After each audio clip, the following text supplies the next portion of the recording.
चुनाव को अभी 6 महीने का समय है। उससे पहले राजनीतिक दल अपनी जमीन तलाशने की तैयारी में जुट गए हैं। कांग्रेस जहां प्रदेश की सत्ता में दोबारा आने के लिए फिर से वायदों और पूर्व में हुए चुनाव के समय किए गए चुनावी जन घोषणा वायदों को पूरा करने का वास्ता देकर फिर से चुनाव में उतरने की तैयारी में जुटी है, तो वही बीजेपी केंद्र की उपलब्धियों का ढोल पीटकर सत्ता पर काबिज होने का राग अलाप रही है। तो दूसरी तरफ कुछ दल है जिन्हें अब चुनाव का मौसम नजर आ रहा है, वे भी चुनावी बारिश की बूंदों से स्वयं को तरबतर करने की आस लगाए हैं।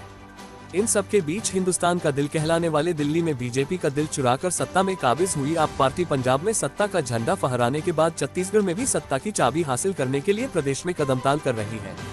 हालांकि आप पार्टी का संगठनात्मक ढांचा अभी मजबूती से खड़ा नहीं हुआ है, लेकिन इस पार्टी को गुटबाजी से कोई फर्क नहीं पड़ता है। आप पार्टी के राज्यसभा सांसद संदीप पाठक मानते हैं कि पोस्टर गुटबाजी इससे पार्टी को फर्क नहीं पड़ता। इसी तरह से पोस्टर वार को लेकर भी उनका अन्य राजनीतिक दलों से मत अलग है।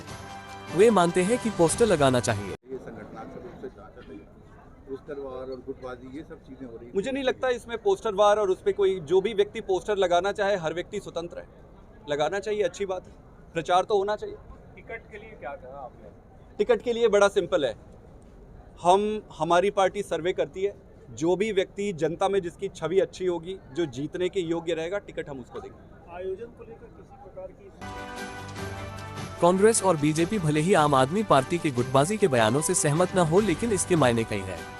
राजनीतिक विश्लेषक डॉक्टर सोमनाथ यादव का मानना है कि गुटबाजी किसी भी दल के लिए सही नहीं, क्योंकि जो भी दल गुटबाजी का दामन थाम कर आगे बढ़े हैं वे उसी गति से गायब भी हो जाते हैं जिस गति से वे आगे बढ़े थे। इसलिए गुटबाजी को किसी भी दल को आसान नहीं मानना चाहिए। खास करके जो राष्ट्रीय पार्टी है उनके लिए तो गुटबाजी नहीं होना चाहिए। और निश्चित तौर पे जब चुनाव लड़ते हैं तो वह संगठन के नाम से लड़ते हैं, ना कि व्यक्ति के नाम से।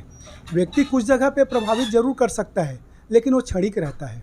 लेकिन देर सवेर तक अगर हमको पार्टी को चलाना है, संगठन को चलाना है, तो संगठन सर्वोपरि होना चाहिए। और उससे क्या होता है, जो आम छोटे कार्यकर्ता हैं, छोटे पदाधिकारी हैं, उनको भी काम करने में सरल होता है।